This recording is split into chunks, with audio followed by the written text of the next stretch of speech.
आप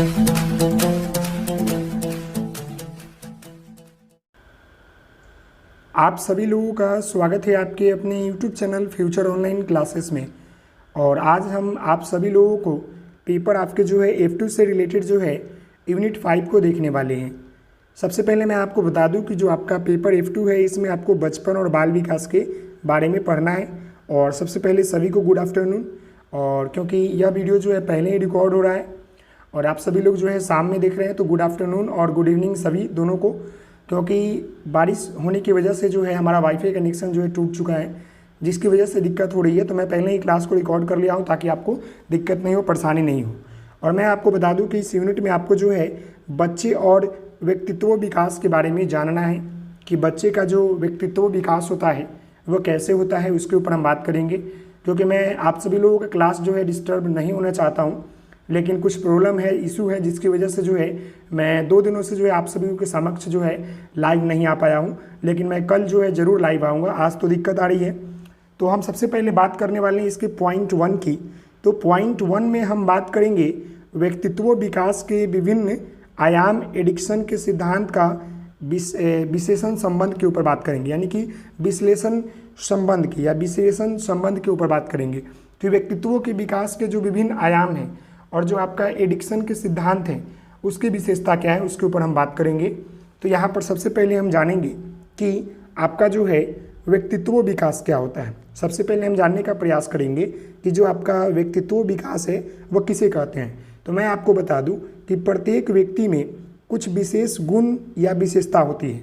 आप सभी लोगों को मालूम है कि जितने भी पृथ्वी पर बच्चे हैं या व्यक्ति हैं, उन सभी लोगों में क्या होता है, कुछ विशेष गुण होते हैं, कुछ आपके जो है विशेष कुछ उसकी विशेषताएं होती है जो दूसरे व्यक्ति में नहीं होती है।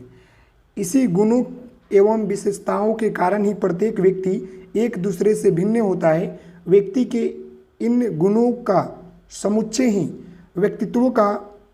व्यक्तित्व कहलाता है, यानी कि व्यक्ति का व्यक्तित्व कहलाता है। समझ गए?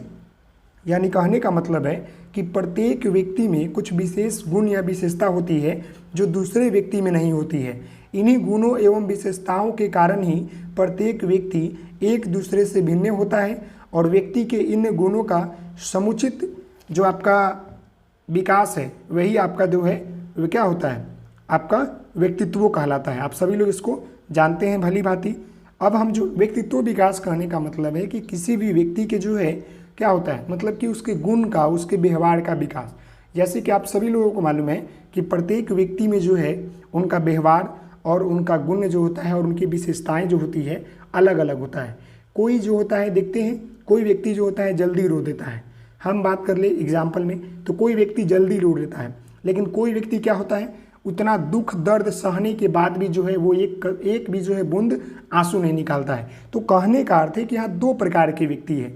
एक प्रकार ऐसा व्यक्ति है जो कुछ हुआ नहीं, जो रो दिया, और यहाँ पर दूसरा बालक जो हजारों लाखों दुखों को सह रहा है लेकिन फिर भी कुछ नहीं कह रहा है। तो ये 2 प्रकार के बच्चे हो गए। तो ये क्या हुआ, उसकी व्यक्तिगत विशेषता है। चाहे कोई काम को ले ले, कोई बालक जो होता है किसी काम को संपन्न करता है बेहतर तरीके से, और कोई बालक कुछ करना चाहता है तो उसके सामने जो है हजार अड़चने आती है। तो ये भी इसकी अलग एक विशेषता हो गई।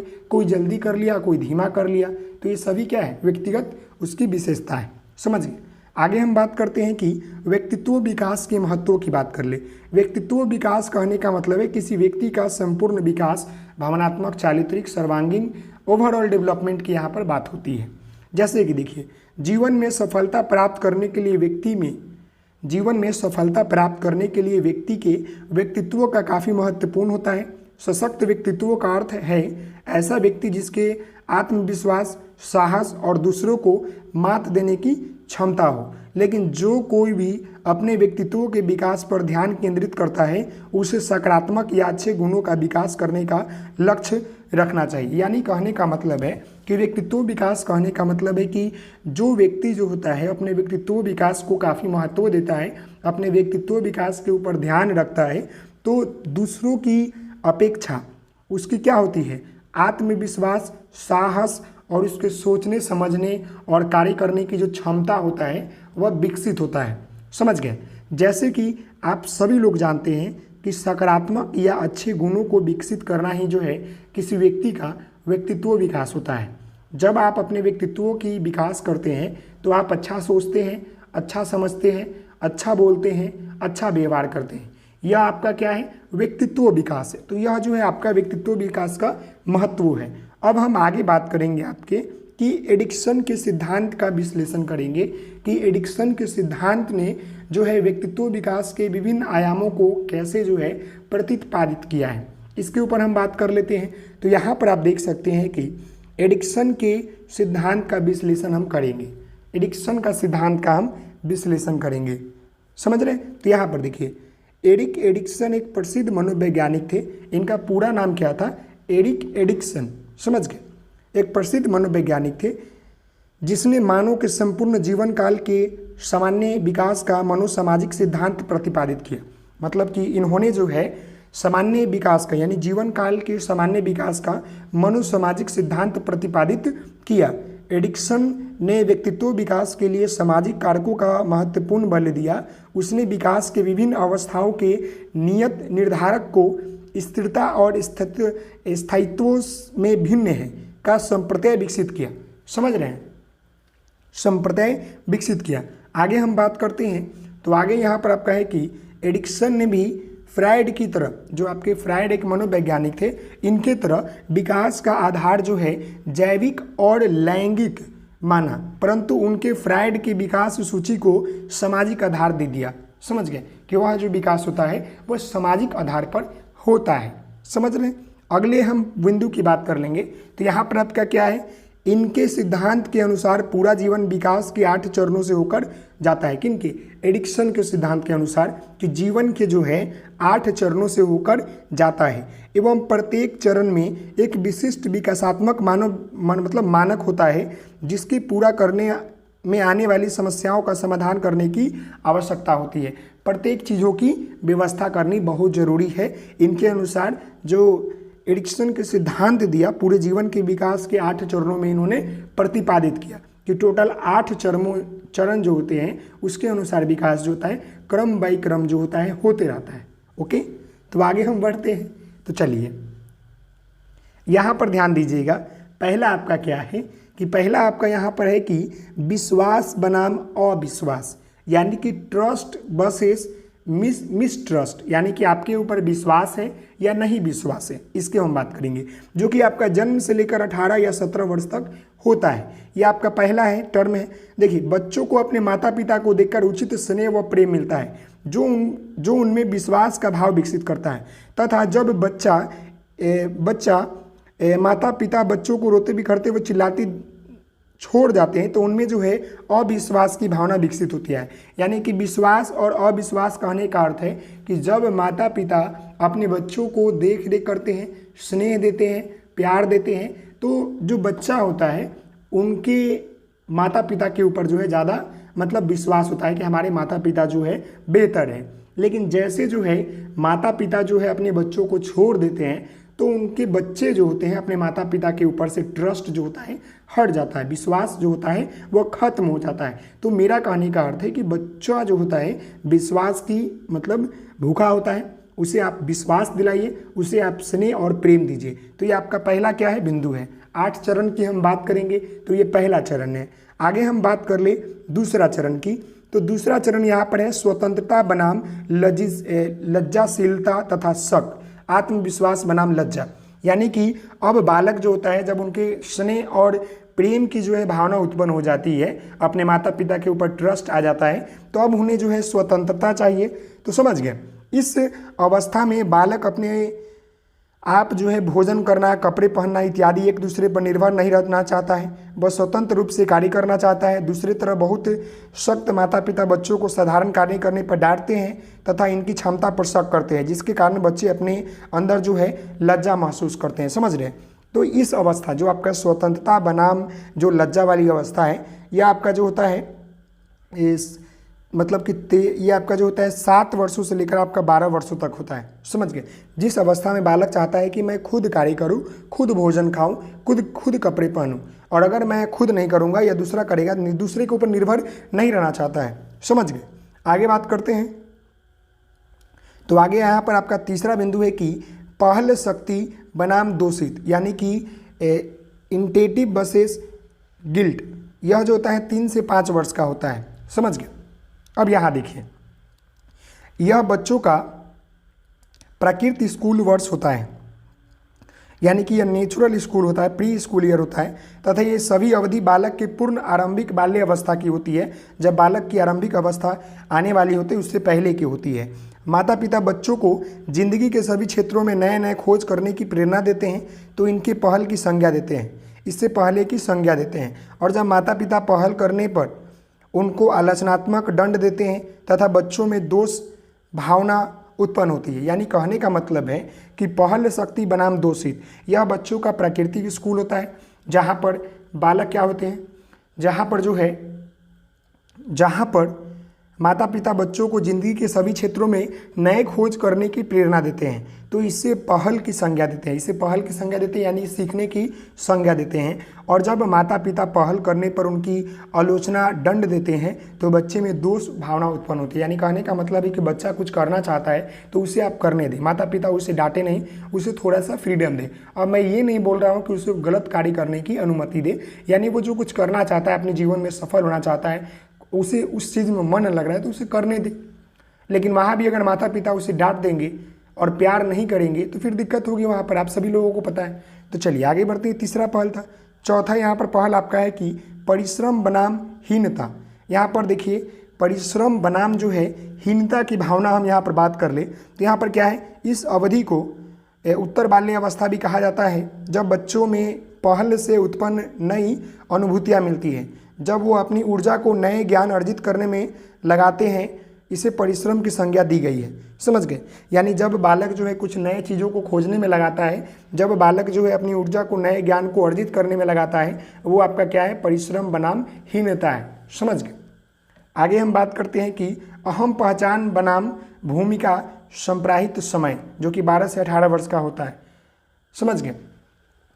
अहम पहचान बनाम भूमिका, यहाँ पर देखिएगा, यह किशोरावस्था का काल है क्योंकि 18 वर्ष के अंतर्गत आ जाता है। एडिक्शन का 5वां विकासात्मक चरण है, जिसका अनुभव किशोरावस्था में होता है। इस समय व्यक्ति को उन प्रश्नों का सामना करना पड़ता है कि वे कौन है, किनके संबंध है और उनका जीवन कहाँ पर जा रहा है। किशोरावस्था में बहुत सारी नई भूमिकाओं को वयस्क स्थितियों का सामना करना पड़ता है। यानी कहने का मतलब है कि अहम पहचान बनाम भूमिका, यानी कि जब आपको पता चलता है कि हमारी पहचान क्या है और हमारी जीवन में भूमिका क्या है, तो ये कब पता चलता है, यह जो है आपको किशोरावस्था में पता चलता है, जब आपकी एज 12 से 18 वर्ष होती है उस समय पता चलता है।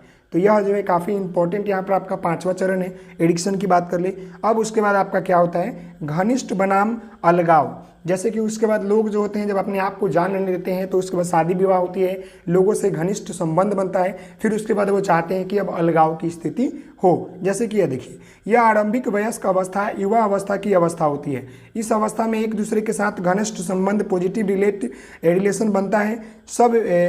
सब व्यक्ति में दूसरों के साथ घनिष्ठता का भाव विकसित होता है, तो वह दूसरों के लिए अपने आप को समर्पित कर लेता है। और जब दूसरों के साथ घनिष्ठता विकसित नहीं कर पाते हैं तो वह क्या करते हैं, सामाजिक रूप से अलग हो जाते हैं। मतलब कहने का मतलब है, जैसे कि आपको मालूम है कि जब लोग किसी से प्यार करते हैं और वह प्यार जो होता है जब तक रहता है तो लोग क्या करते हैं, उनके साथ निवास करते हैं, उनके साथ जो है रहते हैं। लेकिन धीरे धीरे जैसे जो है उनके साथ प्रेम खत्म होते रहता है, कलह की भावना उत्पन्न होती है, तो लोग जो है अलगाव की स्थिति देखने लगते हैं और अलग होने का जो है प्रेरणा लेने लगते हैं और अलग होने लगते हैं। वही आपका होता है। अर्थात इस अवस्था में घनिष्ठ बनाम अलगाव का संघर्ष होता है। लोग कुछ घनिष्ठ बनते हैं, लोग कुछ बिछड़ जाते हैं।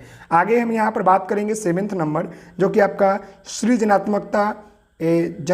सृजनात्मकता बनाम स्थिरता की बात कर रहा है, जो कि आपका 35 से 65 वर्ष की बात होता है। जैसे लोगों की शादी विवाह हो जाती है, संपन्न हो जाते हैं, तो अब क्या चाहते हैं कि वो सृजनात्मकता हो और जनतंत्रात्मकता हो, यानी कि 35 से जो आपका 65 वर्ष की उम्र होती है। इस अवस्था में मध्य अवस्था भी कहलाता है, मतलब कि मिडिल एडल्टहुड कहलाता है। इस अवस्था में व्यक्ति अपनी पीढ़ी के लोगों के कल्याण तथा उस समाज में जनात्मक में उत्थान सम्मिलित करता है। लेकिन जब व्यक्ति को जनात्मकता की चिंता उत्पन्न नहीं होती है तब तक उसमें स्थिरता की उत्पन्न नहीं होती। यानी कि इस अवस्था में जो लोग होते हैं अपने पीढ़ी के लिए, अपने समाज के लिए कुछ करने का कार्य करते हैं।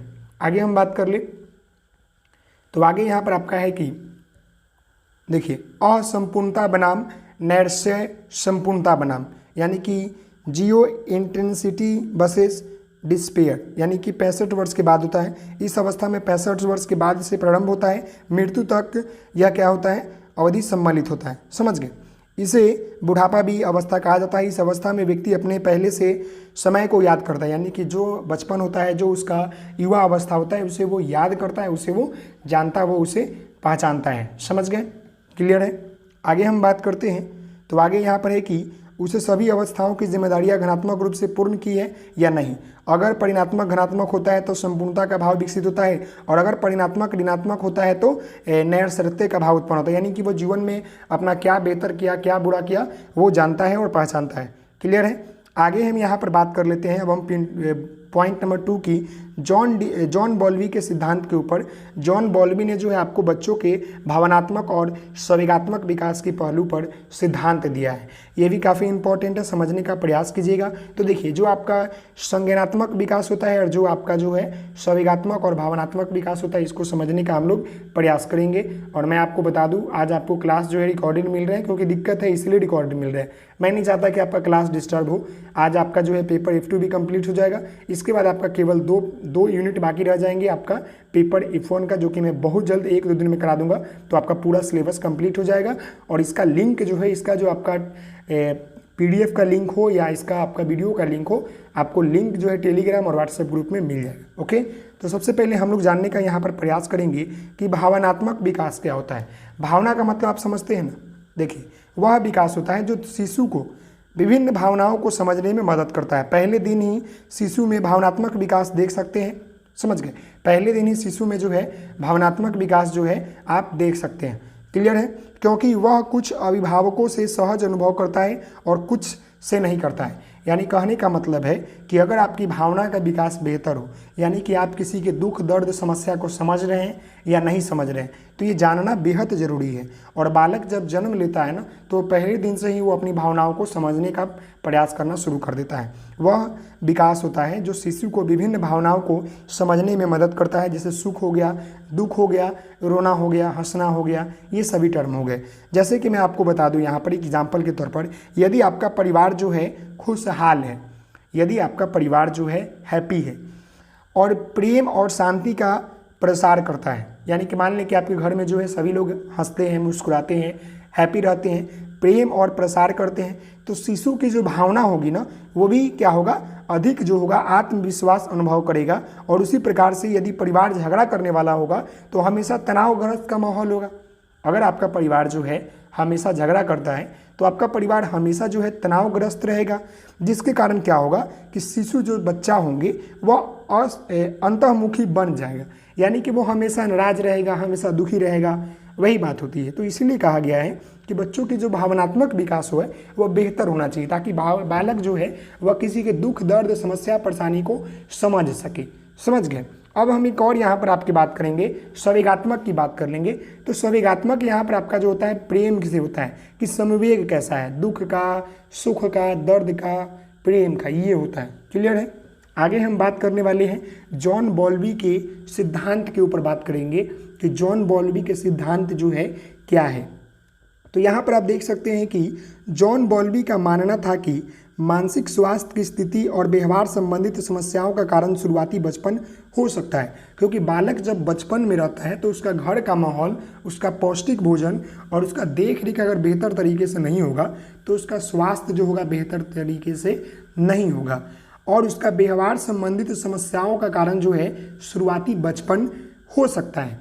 जैसे कि मैं आपको बता दूं, जब जो है किसी के माता पिता अगर घर में लड़ाई झगड़ा कर रहे हैं, कलह की भावना है, तो क्या होगा कि वह चीज़ें वो देखेगा, जिसके कारण जो है वो समस्याओं का कारण जो है शुरुआती में वही रहता है उसका।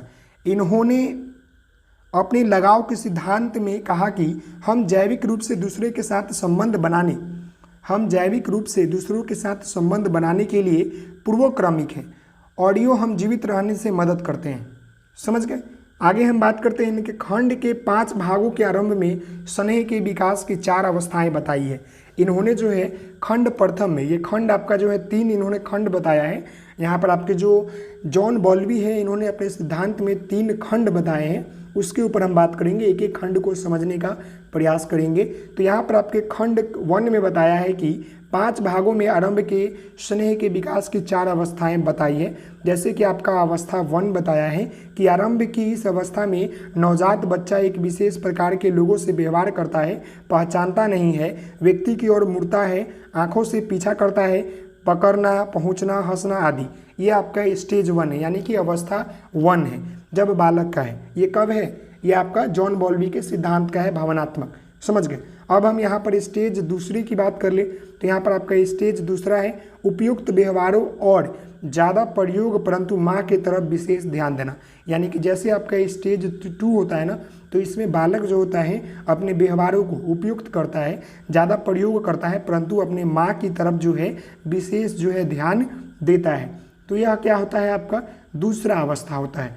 तीसरा अवस्था की हम बात कर ले तो तीसरा आपका अवस्था जो होता है वह होता है बच्चे लोगों को पहचानने लगता है और माँ को विशेष रूप से देखता है और नए लोगों से व्यवहार अलग हो जाता है। यानी कि जो बचपन में बड़े बुजुर्गों को और जो नए लोगों को देखकर जो है वो बच्चा भाग जाता था, अब तीसरा स्टेज में जो है वो अपने माता पिता को समझ रहा है, साथ ही साथ जो है वह क्या कर रहा है कि अपने दूसरे लोगों को देखकर जो है उनसे क्या कर रहा है, अलग होने के बजाय भी जो है वो बातचीत करना प्रारंभ कर रहा है। क्लियर है? अब हम चौथे बिंदु की बात कर ले तो चौथा बिंदु यहाँ पर आपका है कि स्नेह की वस्तु या माँ से नज़दीकिया संबंध और उनसे जुड़े व्यवहारों को सुधार करना। ये आपका चौथा है। यानी कि चौथा में बालक क्या करता है कि स्नेह की वस्तु से और माँ के नज़दीकिया संबंध से वह जुड़े व्यवहारों से सुधार करने लगता है। अब हम बात करेंगे जॉन बॉल्बी के जो है खंड दूसरा का। ये आपने पहला खंड देखिया, जिसमें पहला खंड में आपने 4 स्टेज देखिया।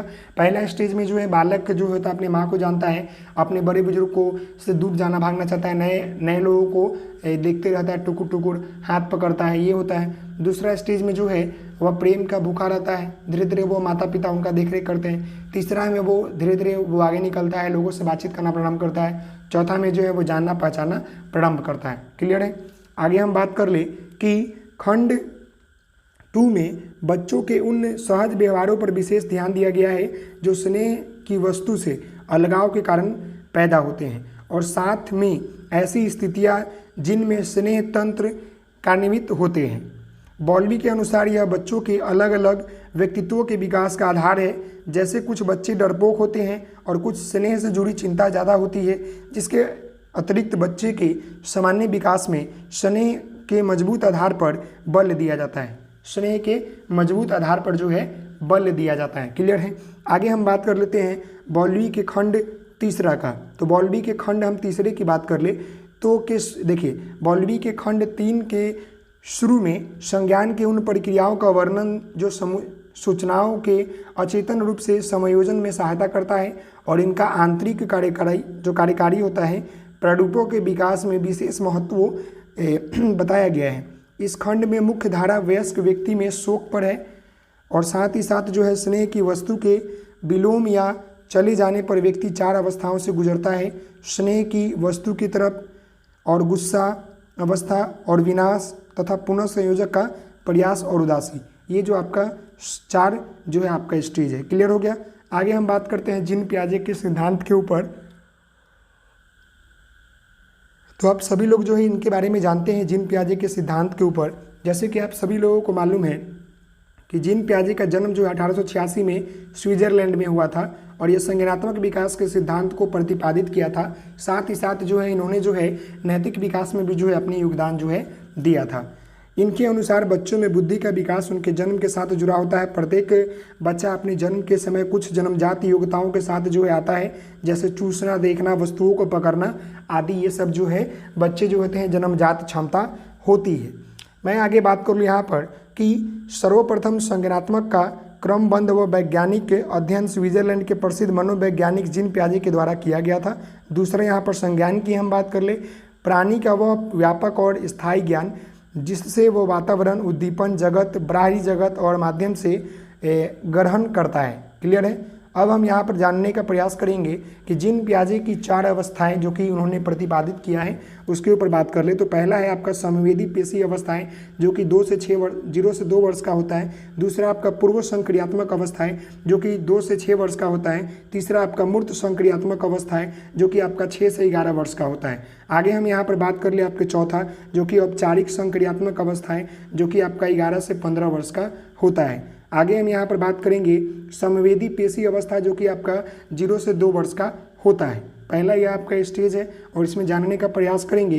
इस अवस्था में बच्चे अपने हाथों से आँखों से सोचते हैं, अर्थात अपनी ज्ञानेंद्रियों से दुनिया की समझ विकसित करते हैं। यानी कि 0 से जो आपका 2 वर्ष की अवस्था होती है इसमें बालक जो होता है नैतिक विकास या स्नेह की विकास या भावनात्मक या संवेगात्मक या मानसिक ये सभी चीज़ों का विकास जो होता है किससे करता है, तो अपनी ज्ञानेंद्रिया से करता है। वो देखता है, महसूस करता है, टच करता है, उसके माध्यम से करता है। इसे हम लोग गत्यात्मक अवस्था एवं इंद्रियगामक अवस्था कहते हैं, क्योंकि बालक इस अवस्था में अपनी इंद्रियों के माध्यम से वस्तु स्थानित्वों का गुण आ जाता है, यानी वस्तु के बारे में वो जानता और पहचानता है। आगे हम यहाँ पर बात कर ले आपके पूर्व संक्रियात्मक अवस्था की बात कर ले जो कि आपका 2 से 6 वर्ष का होता है। यह क्रिया करने से पहले की अवस्था होती है। इसमें बच्चा सामने आने वाली चीज़ों को देख पाएगा, समझ पाएगा, लेकिन कोई क्रिया नहीं कर पाएगा। आगे हम बात कर ले जैसे इस स्टेज में प्रतीक चिन्ह का यूज करने निपुण हो जाते हैं, लेकिन शब्द सुनने के बाद इसका इमेज जो है उनके प्रतिक्रिया नहीं कर पाते हैं। जैसे कि साइकिल बोलने पर साइकिल का चित्र जो है वो बन जाता है लेकिन प्रतिक्रिया नहीं कर पाते हैं।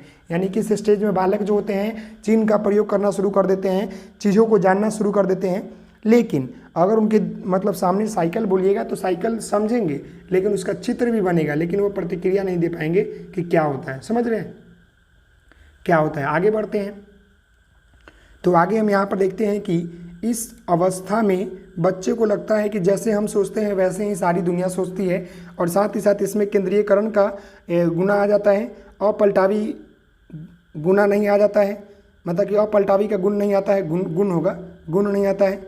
समझ गए। सजीव निर्जीव का समझ नहीं होता है इस अवस्था में, क्रमबद्धता या संरक्षण आदि का गुण जो है नहीं होता है। ये सभी चीज़ें यानी कि केंद्रीकरण, अपलटावीकरण या अपलटावीकरण कहने का मतलब है कि 2 + 4 = कितना होता है, तो 6 होता है, लेकिन अगर यही 4 + 2 दिया जाए तो इसको ये नहीं बना पाते हैं, मतलब कि अपलटावी नहीं कर पाते हैं। आगे हम बढ़ते हैं तो यहाँ पर हम बात करने वाले हैं मूर्त संक्रियात्मक अवस्था जो कि आपका 6 से 11 वर्ष का होता है या 12 वर्ष का कहीं के देखने को आपको मिलता है, 7 से 11 वर्ष भी देखने को मिलता है। तो देखिए इस अवस्था में बच्चे जो है सामने रखी हुई चीज़ों को देखने की कुछ कर सकता है और उनको चिन्हित करना शुरू कर देता है। इस अवस्था में बच्चे जो है वस्तुओं का वर्गीकरण का गुण आ जाता है, जैसे कि यहाँ पर देखिए वस्तुओं का संरक्षण, वस्तुओं का गुण आ जाता है, अपलटावी का गुण आ जाता है, जीववाद का गुण आ जाता है, वस्तु को क्रम में सजाना आदि चीज़ों का ज्ञान जो है आ जाता है। ये सभी क्या है आपका ये आता है, समझ गए, इस टर्म में आ जाता है। आगे हम बात कर ले तो यहाँ पर आपका औपचारिक संक्रियात्मक अवस्था जो कि आपका 11 से 15 वर्ष का होता है, समझ गए। तो इस अवस्था में बच्चे अमूर्त चिंतन करने लगते हैं या नई कंसेप्ट को समझने लगते हैं तथा नियमों के ऊपर जो है कार्य करने लगते हैं। किस अवस्था में बच्चे जो है फॉर्मूला को मतलब प्रकारी करने लगते हैं, मतलब कि प्रकार करने लगते हैं, उत्पन्न करने लगते हैं, साथ ही साथ जो समस्या समाधान और निदानात्मक चिंतन के ऊपर कार्य करने लगते हैं। क्लियर है। ये आपका जो है जीन पियाजे के संज्ञानात्मक विकास के 4 अवस्थाएं हैं। क्लियर है। आगे हम बात करते हैं तो कोहलबर्ग के सिद्धांत के ऊपर हम बात करेंगे। तो यहाँ पर देखिए कोहलबर्ग के सिद्धांत के ऊपर हम बात कर लेते हैं। तो यहाँ पर देखिएगा, समझने का प्रयास कीजिएगा। ये आपका जो है कोहलबर्ग के जो है नैतिक विकास की बात करेंगे। नैतिक विकास कहने का मतलब होता है कि सही गलत का विकास जो होता है बचपन में कैसे आता है, क्योंकि आप सभी लोगों को मालूम है किसी भी बालक के विकास के लिए नैतिक विकास होना बेहद ज़रूरी है, ताकि बालक को यह पता चल सके कि सही क्या है गलत क्या है। समझ रहे हैं। आगे हम यहाँ पर बात करते हैं तो यहाँ ध्यान दीजिएगा। यहाँ पर एक इसका पूरा नाम जो है लॉरेंस कोहलबर्ग का पूरा नाम जो है, कोहलबर्ग का जो नाम था उनका लॉरेंस कोहलबर्ग था। यह अमेरिकी मनोवैज्ञानिक थे। इन्होंने नैतिक विकास का सिद्धांत दिया। कोहलबर्ग अपने विभिन्न प्रकार के प्रयोग द्वारा यह बताया कि बालक में नैतिक विकास के 3 अवस्था में पाई जाती है। प्रत्येक रिश्ते में 2-2 अवस्था होती है। कोहलबर्ग ने यह बताया कि प्रत्येक अवस्था में जो क्रम होती है वो निश्चित होती है, परंतु प्रत्येक व्यक्ति में समान उम्र में यह अवस्था हो यह निश्चित नहीं होती है। यानी कहने का मतलब है कि उम्र के अनुसार सभी लोगों में एक जैसा नैतिकता हो यह संभव नहीं है। क्लियर है। आगे बात करते हैं। लेकिन प्रत्येक व्यक्ति एक अवस्था को छोड़कर दूसरे अवस्था में नहीं प्रवेश कर सकता। यह अवस्था इस प्रकार का है। देखिए, साक्षात्कार द्वारा दिए गए उत्तकों के आधार पर कोहलबर्ग ने नैतिक चिंतन की 3 अवस्थाएं बताई, जिन्हें पूर्ण दो चरणों में विभाजित किया। पहला यहाँ पर आपने बताया कि रूढ़िपूर्वक अवस्था और चिंतन संपादित करे, यानी कि पहला देखिए यह नैतिक चिंतन का सबसे निचला चरण है। इस चरण में क्या सही है क्या गलत है पर बाहर से मिलने वाली सजा और उपहार पर क्या होता है, प्रभाव पड़ता है। समझ गए, कोहलबर्ग ने बताया था। अब यहाँ पर देखिए पहला यहाँ पर क्या था, बाहरी सत्ता पर आधारित, यानी कि नैतिकता इस रूढ़िपूर्वक अवस्था का पहला चरण है। यह नैतिक सोच सजा से बंधी होती है। जैसे बच्चे यह मानते हैं कि उन्हें बड़ों की बातों को माननी चाहिए, नहीं तो बड़े उन्हें दंडित करेंगे। ये पहला उनका स्टेज है। समझ गए, पहला उनका स्टेज है किनका, कोहलबर्ग के नैतिक विकास का। क्लियर है कि मतलब कि बड़ों का आज्ञा का पालन करना। यहाँ पर यह होता है कि अगर बड़ों ने बोल दिया कि आपको पानी लाना है तो आपको पानी लाना है। दूसरा यहाँ पर चरण क्या था कि व्यक्ति केंद्रित एवं एक दूसरे के हित साधने और आधारित नैतिक चिंतन, यह रूढ़िपूर्वक अवस्था का दूसरा चरण है। यहाँ बच्चा सोचता है कि अपने हितों के लिए, समझ गए, अपने हितों के अनुसार कार्य करने से कुछ गलत नहीं है, पर हमें साथ में दूसरों के भी हितों का अनुरूप करना चाहिए, मौका नहीं देना चाहिए। समझ गए, ये होता है। थोड़ा सा यहाँ पर टाइपिंग गलत हो सकती है क्योंकि हमारी तबीयत भी ठीक नहीं है, थोड़ा ध्यान दीजिएगा। समझ रहे हैं, क्लियर है। आगे हम बात करते हैं इस तरह के नैतिक सोच का ये कहना है कि वही सही है जिसकी बराबरी लेन देन हो रहा हो। अगर हम दूसरे की कोई इच्छा पूरी नहीं कर सकते तो वो दूसरों की इच्छा पूरी कर देंगे। समझ गए, आगे हम बात करते हैं। यहाँ देखिए रूढ़िगत चिंतन 10 से 13 वर्ष संपादित करें। यह कोहलबर्ग ने नैतिक विकास के सिद्धांत की दूसरी अवस्था है। इसके अंतर्गत लोग जो है एक पूर्व आधारित सोच के क्या करते हैं, सोच के चीज़ों को देखते हैं। जैसे देखा गया अक्सर बच्चों का व्यवहार उनके माता पिता या किसी बड़े बुजुर्ग द्वारा बनाए गए नियमों पर आधारित होते हैं। समझ गए, आगे हम बात कर ले चरण तीसरा का। तो अच्छे आपसी व्यवहार वो संबंधों पर आधारित नैतिक चिंतन या कोहलबर्ग के नैतिक विकास के सिद्धांतों की तीसरी अवस्था है। इस स्थिति में लोग विश्वास, दूसरे का ख्याल रखना, दूसरों के निष्पक्ष व्यवहार को अपने नैतिक व्यवहार का आधार मानते हैं।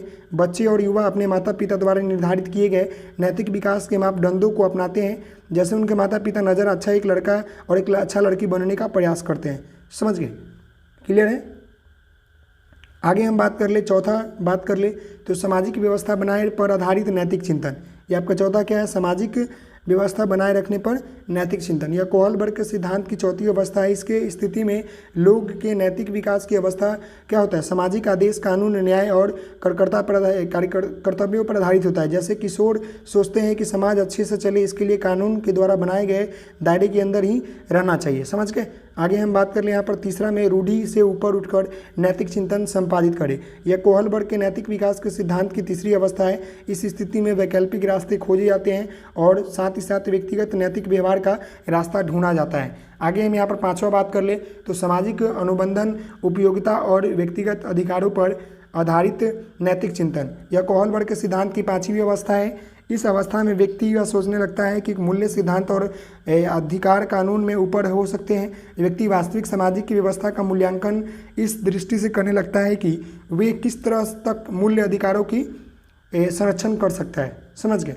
छठा चरण यहाँ पर क्या है, सार्वभौमिकरण नीति सामान्य सिद्धांतों पर आधारित नैतिक चिंतन। यह कोहलबर्ग के नैतिक सिद्धांतों की सबसे ऊंची और छठी अवस्था है। इसके अवस्था में सार्वभौमिक मानवाधिकार पर आधारित नैतिक मानदंड बनता है।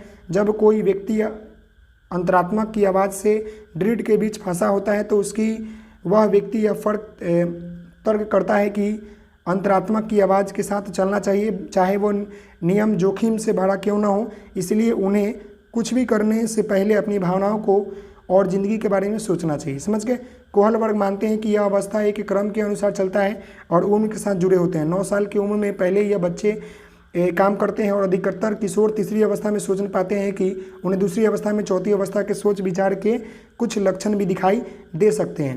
प्रारंभिक वयस्कता में पहुंचने पर कुछ थोड़े से लोग ही रूढ़ितापूर्वक ऊपर उठकर नैतिक तर्क देते हैं। लोग वे कहने से सबूत है जो तरीके से विकास प्रमाणित करते हैं। 20 साल के लंबे अध्ययन के परिणामों के अनुसार उम्र के साथ 1 से 2 का प्रयोग घटा और व्यवस्था 4 से 10 साल की उम्र के नैतिक तर्क में बिल्कुल नहीं आती वही साल 36 की उम्र में 62% लोगों की नैतिक सोच दिखाई दी। 5वीं अवस्था में 20 से 22 साल की उम्र में लोग बिल्कुल भी नहीं जानते और वो कभी भी 10% से ज़्यादा नहीं दिखाई देते। इसलिए नैतिक अवस्था जैसे कि कोहलबर्ग, समझ गए, कोहलबर्ग ने शुरुआत में सोचा कि थोड़ी देर आ जाती है और 6वीं शताब्दी में चिंतन करने से उसका ऊंची अवस्था में आता है, जो बहुत विलक्षण होता है। हालांकि अवस्था 6 कोहलबर्ग की नैतिक निरंतरता अंक प्रणाली से घटा दी गई, लेकिन यह अभी भी सैद्धांतिक रूप से कोहलबर्ग की नैतिक विकास की संकल्पना के लिए जरूरी मानी जाती है। आगे हम बात करते हैं कोहलबर्ग का नैतिक विकास का सिद्धांत विशेषता कि क्या है। पहले यहाँ पर क्या है कि कोहलबर्ग अपने 6 चरणों में सार्वभौमिक सत्य का स्थान देते हैं। दूसरा, इनके अनुसार छात्रों के नैतिक मूल्यों का विकास समाज की सहायता में से होती है। तीसरा, कोहलबर्ग ने अपने इस सिद्धांत का प्रतिपादन 6 चरणों में विभाजित कर दिया है। अगला, इस सिद्धांत के अनुसार छात्र नैतिक के आधार पर सही और गलत का मध्य जो है अंतर को स्पष्ट कर पाते हैं। और पांचवा, कोहलबर्ग अपने प्रशिक्षण के लिए कथाओं के माध्यम से बनाकर प्रश्न करते हैं। तो यहाँ जो है आपका यूनिट जो है आपका 5 कंप्लीट होता है और इसमें आपको बेसिकली जो है 3 चीज़ें जाननी थी, एडिक्सन के सिद्धांत, जॉन बॉल्बी के सिद्धांत और जीन पियाजे के और आपके कोहलबर्ग के सिद्धांत। तो आशा करता हूँ कि आपको ये वीडियो पसंद आया होगा। मिलते हैं नेक्स्ट वीडियो में, तब तक के लिए धन्यवाद। Thank you so much. जय हिंद, जय भारत। ओके, आप सभी लोगों से निवेदन है वीडियो को लाइक कीजिएगा, शेयर कीजिएगा। मिलते हैं नेक्स्ट वीडियो में, तब तक के लिए धन्यवाद। Thank you so much. जय हिंद, जय भारत।